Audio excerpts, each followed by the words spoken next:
Hello and welcome. Today I am answering prompt 28 of Ethony 31 Days of Tarot 2021, and the prompt for today is: how do you feel about deck modification? So, how do I feel about deck modification? Well, first of all, I don't mind it. It doesn't bother me. People do whatever they want with their decks. It would probably bother me if someone was amusing themselves with doing modification on a very rare and ancient deck, like one of the original Visconti deck, for example. That would bother me. I don't think you should treat lightly decks that have become rare and original piece of art. But apart from that, people do whatever they want with their deck. I wouldn't do it on my most precious decks, like my Baba deck collection. They are the most precious decks I own, and I would not do any modification to a Baba Studio deck, that's for sure. But apart from that, people do what they want with a deck. And I have done modifications on several decks, and sometimes for different reasons. The most simple type of modification I have done is applying color or ink to edges. So this is the Gorgon tahoe, the smaller version, the mini version. It's quite big already, and it's mostly black and white, but some cards there is a splash of red on two cards, and I'm not sure I can find them because it's only on two cards. Yes, so here is an example of a card that has red on it, but most of the cards are only black and white. So I decided to bring this red to the edges by edging the deck with a simple permanent marker of that kind. This is a blue one, but I used the equivalent in red to edge to ink the edges of this deck. So that's a very simple kind of deck modification. I have also do Borderectomy on some decks. For example, the Druidcraft. The original Druidcraft is extremely large and has two different borders. So I prefer this format. I prefer to handle cards that are this format. And also I was not really fond of the borders, so I cut the borders, and you see I managed to get a very even deck. It's very easy to shuffle. It doesn't look uneven, and I only use scissors to do that. So this is my preferred pair of scissors. It's a Nogent pair of scissors, and I also have this Fiscars, which is very good also. So I only use those, and then I applied color to the edges, and I used one of those markers, alcohol base marker, which have a chisel tip, and I use one of those to edge the sides of my cards. I also have a large guillotine paper trimmer that I do not like to use to take off borders on decks, because it's difficult to know exactly where you are cutting, so you end up often cropping some of the image.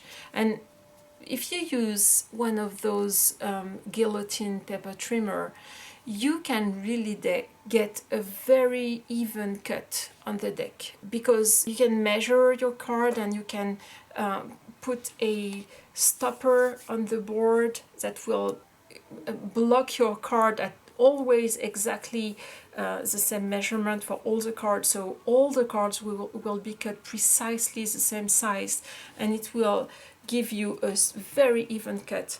But you always end up sacrificing some of the image, which I don't like to do that. And as you can see, with a simple pair of scissors, I really managed to get an extremely even cut also. So that's it. I have one example here of a deck that I cut with the trimmer, with the guillotine trimmer. It's my Albano Waite tahoe, and it's extremely even, but I wouldn't say that the evenness is very different from this Druidcraft that I cut with scissors. Maybe the Albano Waite that I did with the guillotine trimmer is a smidget more even, but you can really get a pretty even deck with only scissors. The reason I used the guillotine trimmer on this one is because I had first trimmed it using scissors, and then I realized that not all the cards were the same size. That's because the original illustration, Pamela Coleman Smith's illustration, are not all exactly the same size, and some cards ended up being bigger than others. So that made for a very uneven deck. So I wanted to get a deck that was more even than that, so I used the guillotine trimmer to trim it back to an even size. But if you start with margins that are even to start with, it will be very easy with just a pair of scissors to get a very even cut. So that's that. This one I have not trimmed, but I wanted to show in which case a guillotine paper trimmer could be useful. Sometimes you don't have margins that are precisely defined by lines. So like on this deck, all the borders are different and they are not even. They are not one straight line. So if you wanted to diminish the white margin on this deck, you would have difficulty doing that with scissors because you wouldn't know where to cut. So for that reason, a guillotine trimmer could be useful. But apart from those very specific cases, and I'm not planning to mod this deck, by the way, but that's just an example. Apart from those very specific cases, I would not use a guillotine trimmer when I can use scissors, because scissors are easier to use and they give a very satisfactory result without taking the risk of cutting off some of the image. I have done a borderectomy on the bonfire tahoe that I don't have right now. I don't know where it is. And it was one of these occurrences where I didn't have a specific line to follow with a scissors. So for my bonfire tahoe, I used the guillotine trimmer and I managed to get a very even cut. This is another one I have trimmed. It is the 8 Coins Tatoo tahoe. So I did that with a with my, I think I used the Fiscars for this one, and I did get a very even cut for this one. And then I did the edges with the equivalent in purple of that marker, and I angled my chisel tip. When I did this one, I angled my chisel tip voluntarily on the front of the card, so it made a very thin, I don't know if you can see, but it made a very thin purple border of 1 or 2 millimeter. It's very discreet, but I like the look that it brings to the deck. And another example is this tahoe Nautical. It's from tahoe 78, and it's one of their earlier deck, and they had big white margins. The deck was really large. It was too large for me, so I was not using it. So I trimmed this. This is the tahoe Nautical trimmed, and also for this one, as you can see, I managed to get a very even cut. It's quite even. It's very easy to shuffle, and I only use scissors. And I finished the edges with a simple, very cheap marker of that kind. It was a yellow one, and I had difficulty finishing because the marker was brand new when I started, but those cheap markers don't have a lot of ink inside, and when I was at half when I had done half of the cards, it was already starting to show signs of weakness, and I had difficulty finishing the yellow edging. So not all the cards are edged with with the same deepness of yellow. Some of them are darker than others, but when you shuffle, it's okay at the end. And when I cut the borders on this deck, I lost the titles because the titles were in the border. So I ended up having to rewrite the names and titles and numbers on the cards. For example, here you can see I wrote the 3 and the symbol for swords. And here I wrote the number of the major and the name of the major. And the symbol for the pentacle, etc. And to write on the cards, I used a simple fine tip pigment liner with permanent ink in it. I used one blue and one black, and I think I did for some cards I used a golden one, depending on what was the background of what I was working on. And I'm very glad I did modification on this deck, because before that I was not using it at all with very large borders, and now that I have trimmed it, I use it more.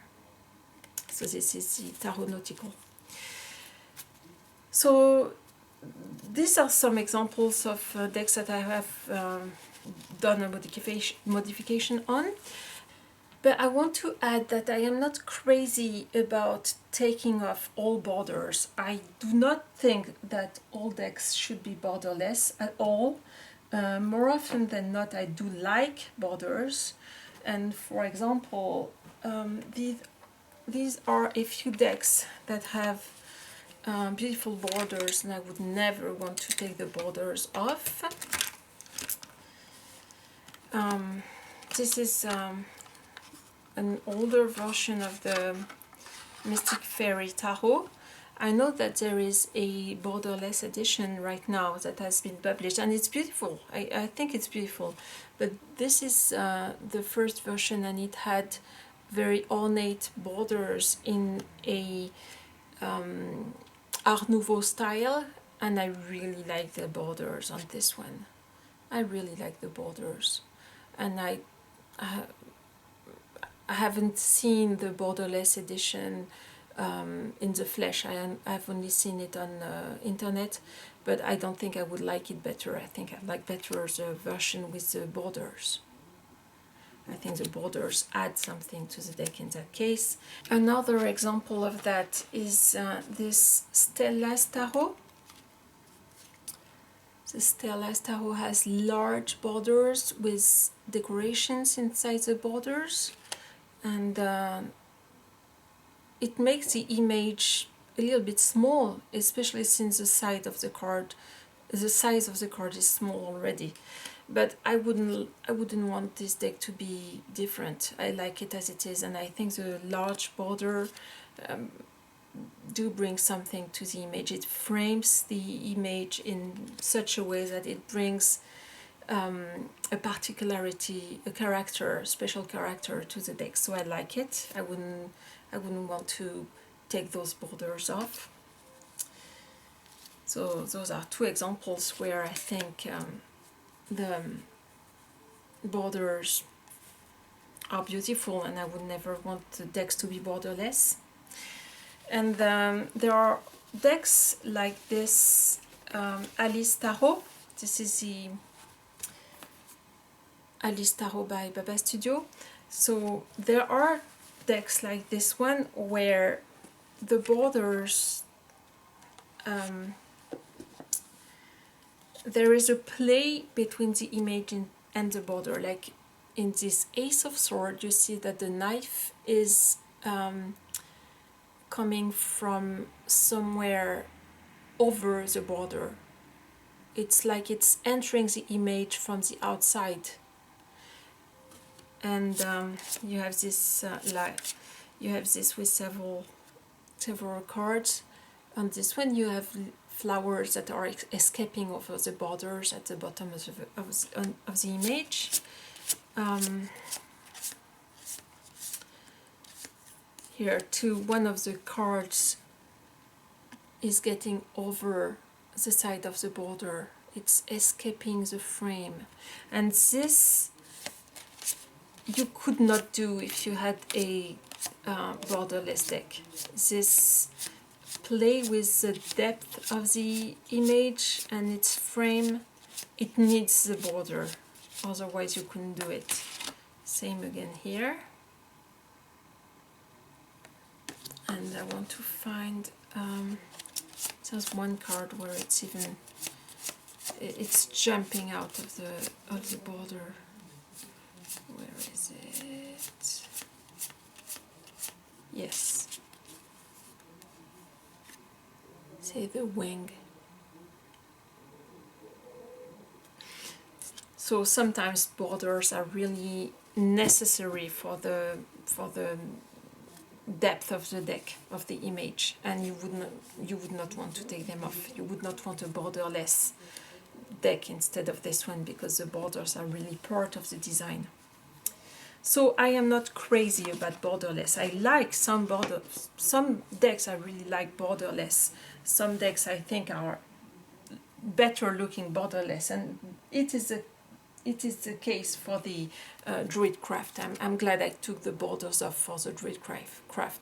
I think the image look better without the borders, but it's not something that I think is universal. It doesn't work for all images and for all decks, and some decks have beautiful borders. So it's chocolate and vanilla. It's really the taste of every one person is different from the next, and I do like a good border sometimes on some decks. I do like some decks borderless. It really depends, but I am not set on one or the other solution. I know that some people really like all their decks borderless, or all their decks the edges inked.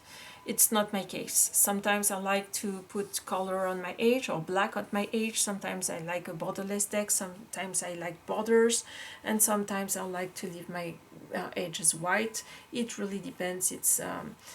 I do not have any universal preference, one way or the other. It really depends on the deck. And I wanted to finish by mentioning which corner rounder I use when I trim decks. I use this Kadomaru Pro corner rounder. Focus.